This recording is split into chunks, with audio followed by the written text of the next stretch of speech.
Aloha, my name is Sierra Apaniwa Felicidad, and I just want to discuss my experience, being a mixed indigenous person, being on the Hawaii Islands, and I'm trusting whoever finds this message and relates to this message, that it can resonate within the part of their heart, their mind, their body, their spirit, their soul, that relates to all that there is. Sometimes the audience that we connect to and converse with, they are the ones that bring the medicine out of us for these kind of teachings or experiences to be shared in a safe container, in a space where everyone is listened to. We could relate to people basis on how they interpret the world around them, and oftentimes because we are conditioned, because we are colonized, and because we're on earth with so many facets of dimensions being real all at once, you could really see where people are at, how people think. You could feel how people think without even seeing a word. And so usually there has to be some kind of openness or emptiness, not a bad kind of emptiness, but an emptiness that is open-heartedness, open to the spirit creator to guide the way. And so when people have this openness of heart, certain medicine is available.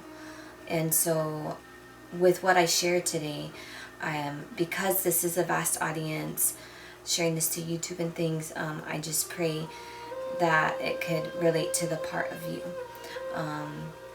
that is connected to compassion and grace, and thank you for listening to my story. I share this so other natives, mixed native, urban native, natives from the reservation, can not feel so alone, if they have the same feelings or experience the same things on these Hawaiian islands. And I love Hawaii'ni. I honor her medicine. Each and every island's medicine is so unique, so powerful, so potent. And it's, if you've ever been to a Sundance or a ceremony of this nature, like a 12-day fast, or it's like that every single day here in Hawaii, whether you're on Maui, whether you're on Kauai, whether you're on Big Island. Different altars per se, but that potency is there.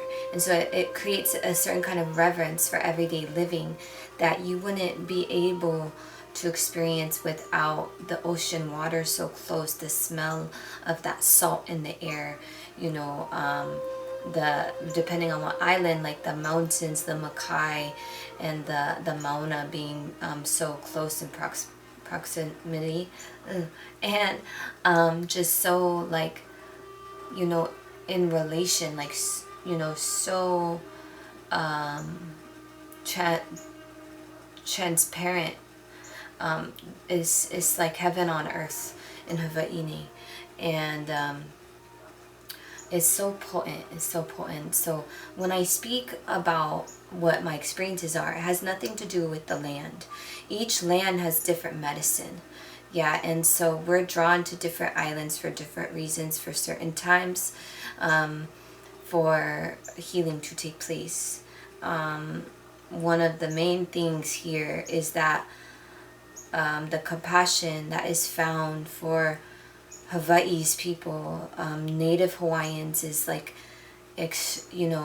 extraordinary.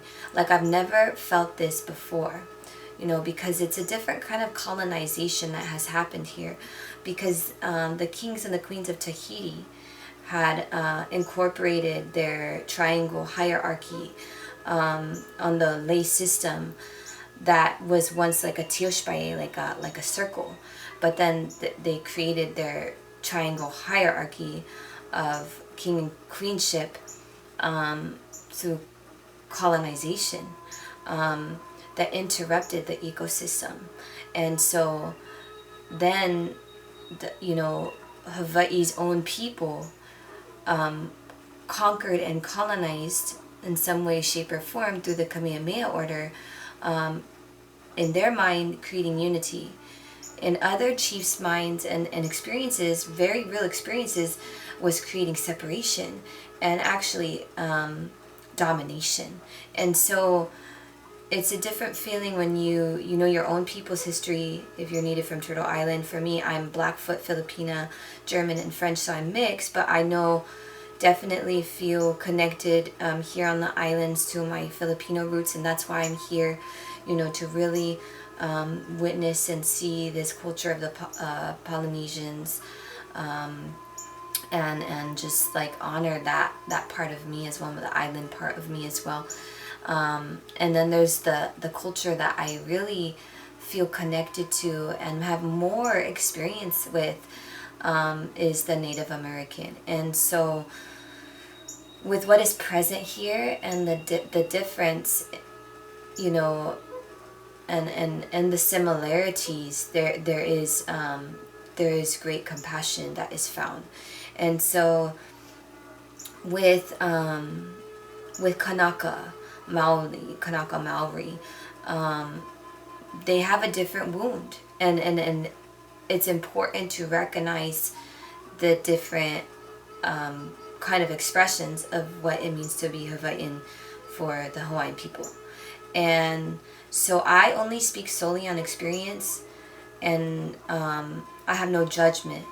I feel like, my placement being here on Hawaii has made it really clear on what I'm healing in my own lineage, especially with the indoctrination of religion, indoctrination of, ministries, monasteries, and the Catholic Church. And so even though, our indigenous people are like the people who are most colonized are the most, the people who are colonized are the most colonized. And so finding reverence, it expresses in different ways. It's the same wound. It's the same kind of suffering, And so, the amount of compassion is like unreal. And so with what I've noticed with the medicine of the Aina, first and foremost, I don't know my history like the back of my hand, and I don't know the years on the back of my hand, but I do know that Hawaiian Islands are a lot younger than they are in Turtle Island. And so what does that mean? It means, there's purity, there's innocence, but there's also young, spirited people who are attracted to these places. There is many kinds of people all over the world who are attracted to these kind of places, but what I've noticed is there kind of is like a threshold of spirituality, and I'm not sure, if that has to do with the reciprocation or the compromise of culture that happens through the tourism. It's like, there's 7 or 8 different like stages of kahunaship from basis on a kahuna that I communicated with, and certain people get caught in the 4th and the 5th level of this kahunaship, which kahuna is like a teacher or a mentor or like, connection to creator. There's like a ranking of elder kahuna, yeah. And so there's certain levels, and people, don't get past the 4th or the 5th if they are charging money for their teachings, plain and simple. For me as an urban Indian, and what I've been through and what I've witnessed in ceremony is that people could get very hurt, charging money, misinterpreting the ways, charging people money for their selling their own ways, for teaching people their own ways. There is a consequence with our culture. And so when I came here and I had experienced indigenous culture, I was very intrigued. It was the closest I had to my Filipino roots. And so I have learned Lomi-Lomi here from very, memorable lineages. And I'm not saying that this is the lineage, these lineages carry any kind of curse, even though there are like very much alive generational curses that are in like Ali'i bloodlines, because of the conquering of all the islands except Kauai and Kalapana, and this is just from my experience, from my understanding. Like I said, I'm not like a backhand on the history. And so with that, with what is shared and expressed here through the lens of what it is, with the great history of the colonization that has happened here, there isn't that many what they say like real Hawaiians, or there, I haven't yet met one native elder here in Hawaii that is a clear channel without the indoctrination of the Catholic Church being incorporated. Yes, I have met one, but it's very hard to come by. If you come to Hawaii and you want to learn the indigenous ways of these people, you are an outsider, no matter what your lineage is. And they, there's certain situations where even their own are outsiders. And so witnessing this on the outside looking in, seeing this as an outsider, urban and native, looking into these circumstances, in any kind of indigenous environment and community that I go around, it's not just like Hawaii, is also, Native American culture. There's a lot of separation, and this, the amount of compassion that I found from this is where the compassion comes. It's like yeah, like the separation is real, and the solution for this is taking one step at a time, and breathing in the parts of us that are still colonized, and allowing that, like the ha, they say, the breath of the heart, to take that in. And so there are people here who really want to learn Hawaiian culture. There are really amazing people who are like a part of this island now, infiltrated their own kind of structures into Hawaiian communities. And this is where it gets kind of like salty, or kind of like, tricky to navigate, is that like, people are so aloha that when the tourists come and they infiltrate their own, like I said, their own ideas of what aloha means into the aloha system, or into like the culture itself, it's like culture appropriation on another level, and it's not called out here.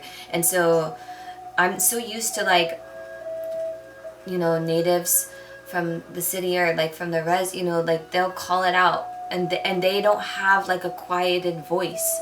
But with natives here, it's like there's so many that are just a part of it, that they fetishize themselves, and that's the only way that they've learned how to communicate and connect with the people around them, is through fetishization.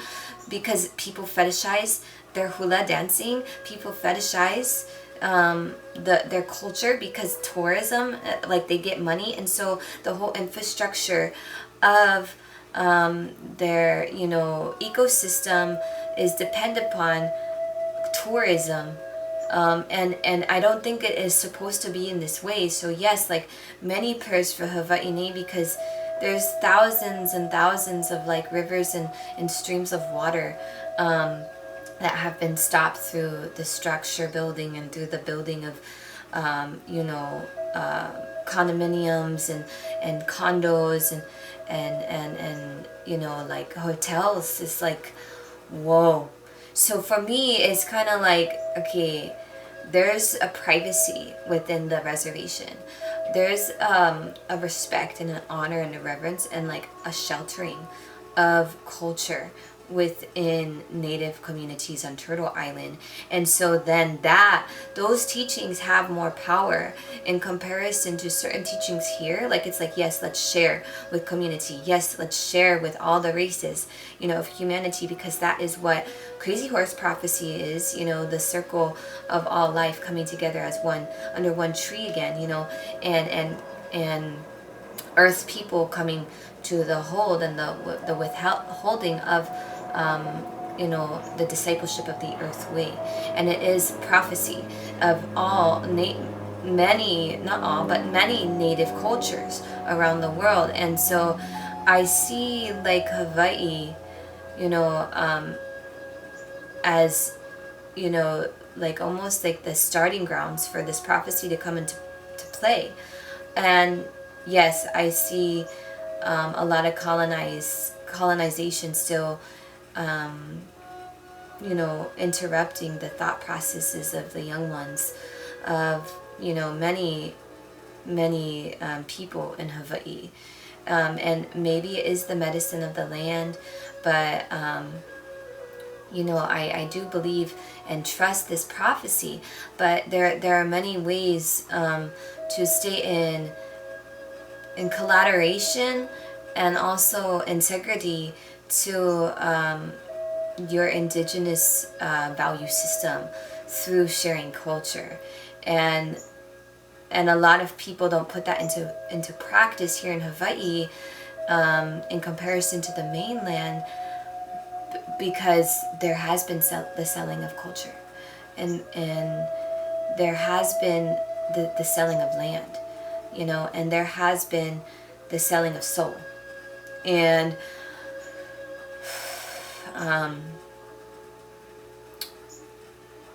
it's been very traumatizing as a native person, who are familiar with Inipi Sundance ways, being on Hawaii. Even though, yes, every day it feels like the energy and the potency and the sacredness of Sundance, there is still work to be done. For instance, I lived in Kalapana for a year and a half, and in this space of Kalapana, for whatever reason, King Kamehameha didn't conquer Kalapana in the Big Island. There's a story about this, where the natives of Kalapana area, Kahena and all these things, they almost killed King Kamehameha. So that land was unconquerable. Yeah, and so what energies resided there, what energies called there, are people who are unconquerable or who have lawlessness. And it's a great thing to not be conquered, but to have a form of law and boundaries and integrity and the standards within the way that we express ourselves. And so there's a lot of airy people. That land is ran by fire. It has the fire of the heart, Chante Ishtampeta, like this fire that lights in your root and reminds you of your purpose. So if people are too airy, too material, and most of the time too watery, emotional, the imbalance of water is the overconsumption of emotions. The imbalance of air is the overconsumption of spirit, and the imbalance of material is the overconsumption of, the overconsumption of earth is the overconsumption of material. So it's like there's a certain energy that is drawn there. And when I was there, the majority of people were white people. White people that were kind of like hicky, bigatory. I would play my native ceremony music when I was walking down the street, and then 2 days later, my neighbor would put up his Confederate flags. It's very like, whoa, what the hell is going on here? And so when you go there to that land, you recognize the necessity for and the need for balance of love and law. And so it's like, and then in Maui Loa, I love it here. I love Maui. It's so graceful, it's so gentle, there's so much mercy. And through the gentleness, through the water, the vai, the kai, you know, it's like I do see and witness the suppression of the feminine, whether we recognize it or not. You know, because the lack of fire. This is where Pele, like the fire goddess that lives and resides on Big Island, where, you know, people find this balance that I was talking about, is like she died here. So what happens when you kill the fire of creation is you become suppressed, and you become withered away, and it's like you're like a flower in a glass vase, but you need that core, the earth's core medicine to create a garden. You know, you can't just be stuck in the glass vase, you know, glass house. It's like it will eventually wither away. And so there is like a death and rebirth that happens on both lands. But in Maui specifically, it's kind of like a flower dying in a glass vase, where on like near Mauna Kea and Big Island, that region, specifically Pele will burn down the whole house. And so Mauna Kea actually, like, you know, she and her energy of Puliahu, and like, you know, this medicine of that mountain more resonates with the teachings of White Buffalo Calf Woman.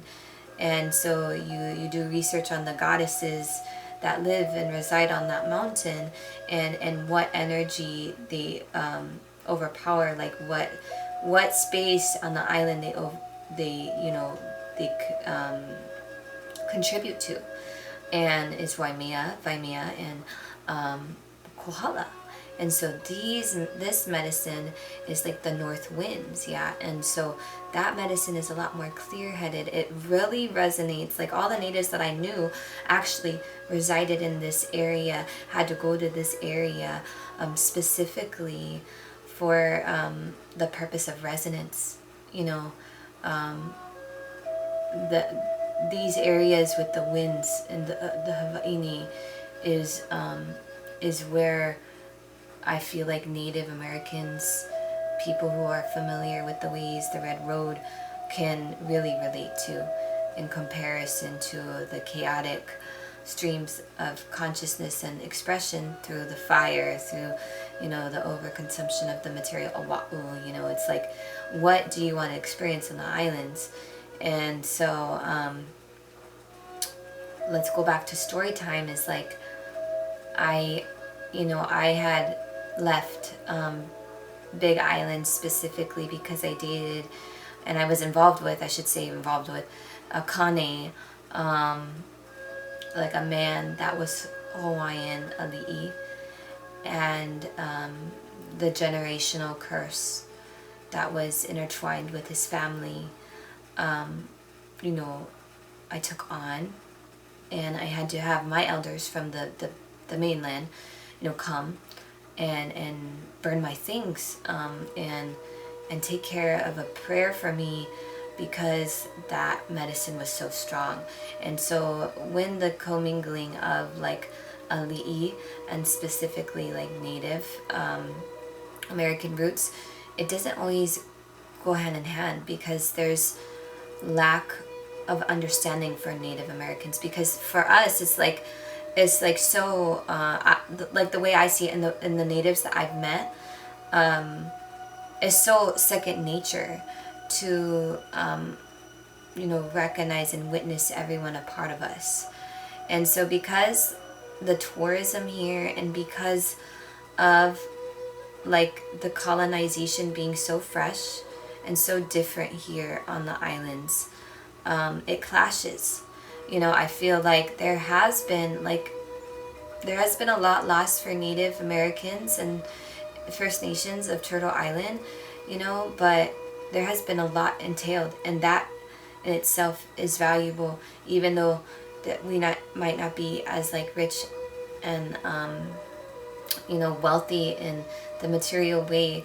We still have a great respect and honor for, you know, these value systems of like many dimensional conversational pieces being upkept. You know, when I talk to an elder, they say a story, and then they talk about, you know, their own personal experience, and then they talk about what they see in you. And so because all the different dimensions are met within the way that elders converse with the young ones, there's a different kind of like experience and almost fellowship and relationship that is built with that elder. There's more of like needs are met in all different dimensions. Where here, with the elders that in Maui Loa specifically, the only elders that I've had been able to communicate with try to charge me money.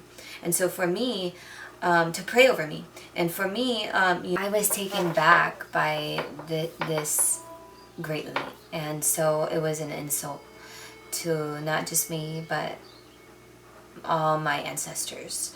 And so there was a women's shelter that I worked at, and it needed cleansing, it needed prayer, it needed healing on the land before my Northern Cheyenne sister would pour water on that land. You know, we were this women's shelter, the Aloha House.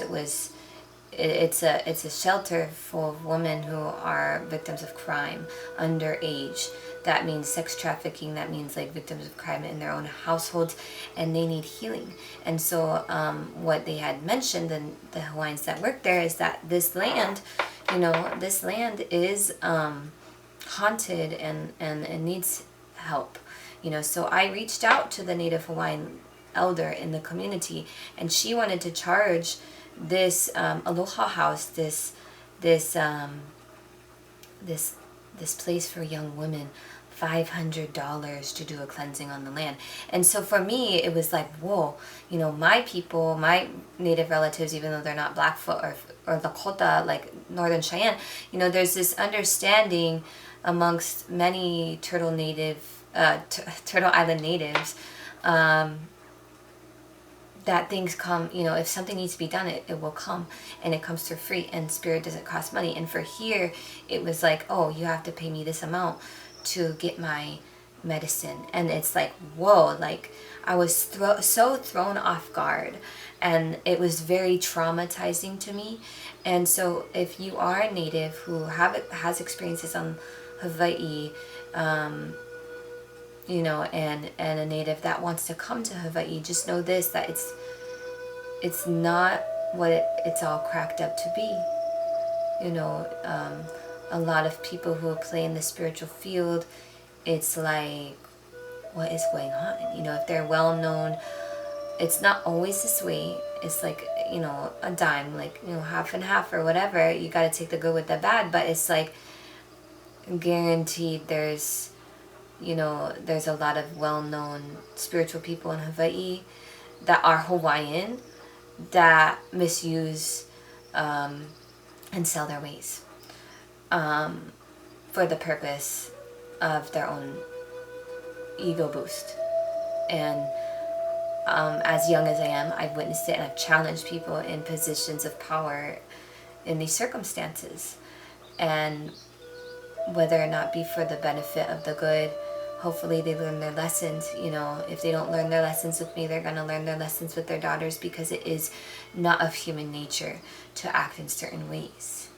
And I feel like it's like the daughters and the sons of the colonial Catholic Church missionary families, you know, that misuse their indigenous culture. You know, so the honor and respect I have for Hawaii, there is that place of learning to be done for the Kumu's part. And so there is certain medicine in that too. The amount of discernment that I learned, and the amount of surrendering my rebellion for the purpose of teamwork has been beyond me. I've become like a space, and the holding the space and the love of like an elder in these spaces where there is this this deception that is happening. because I've learned to find compassion for all of this the interpretations of people's own world. And so with the Kanaka men, I've noticed mommy issues. You know, I don't know what this stems from, but it's very traumatizing, and it has been very traumatizing to me to interact and date Kanaka men who don't have the value system of the lei, which is like, you know, when I talk about the lei, when I talk about Tioshpaye, it's like honoring each and every person's medicine as unique. And so if a man, a Kanaka man, does not have this intact within his, in the way that he wants to lead, because I've noticed a lot of Kanaka men, they like to lead, and they want to be like Ali'i, and they want to be like King Kamehameha. But how are they going to lead in a place full of separation, in a place of domination? I don't even know if Kamehameha, you know, really understood that what he could have been doing was a form of domination for other tribes, other chiefs, other ali'i, other royal, like, you know, other people of power within the island systems themselves. You know, there's 13 chiefs in Maui that committed suicide when Kamehameha came here. And so what does that tell you? That was a form of domination. That was but it was a good intent. So it's like a balance, you know. And so with Kanaka men, they must understand this. This is like in their culture, in their lineage, and also through their experiences, you know, if they have a Li'i blood or not. You know, I feel like there needs to be a balance. With us as Native people from Turtle Island, there's always the grandmothers that you go to, that you resonate with, and that you ask for advice from. And here, there is not a spiritual advisor. It's very driven by politics. There's not a lot of elders or spiritual advisors, because a lot of them have been indoctrinated by missionaries. And when I say there's not a lot, like, there's not a lot. And like, so these political people who are well known in the eyes of society in Hawaii for being great leaders for their people, there's not the balance of spirit. There's all law. And so I guess it comes from within. And I'm not saying this is always the case. Like, I'm saying this is just what I've witnessed and noticed. But it's like, I just want to be a good ally. And how do I bring in this Turtle Island Native understanding without upsetting or hurting the ego of my fellow relatives here on Hawaii? So yeah, I mean, it's all a work in progress, but I just wanted to share this message. Like, there is a lot of work to do, but there's also a lot of beautiful things here in Hawaii. It is very traumatizing being here, very isolating. A lot of places are ran by addiction. Half the island is fucking high, you know, on marijuana or alcohol. And I just really give thanks, you know, now, right now, to the Lo'i people, like the people who are restoring the Lo'i, who really have the Hawaiian value system intact still, you know, because it's hard to discern if you come to Hawaii when you go into a halau of any kind. So just grateful that Creator is, you know, 2 years on the island, and I'm still holding on to this aloha. You know, I really want to experience the aloha with the community, and I'm searching and searching and searching for the right kumu to share this aloha with, that still has these value systems intact. And most of the time I see it within our younger generations who actually, you know, uphold this value system. And I just pray for Hawaii. I pray for relatives of Turtle Island, if they're called to these islands, you know, to help with the people here, just to find compassion. So aloha, and thank you for listening. Yeah, more to come. Aloha.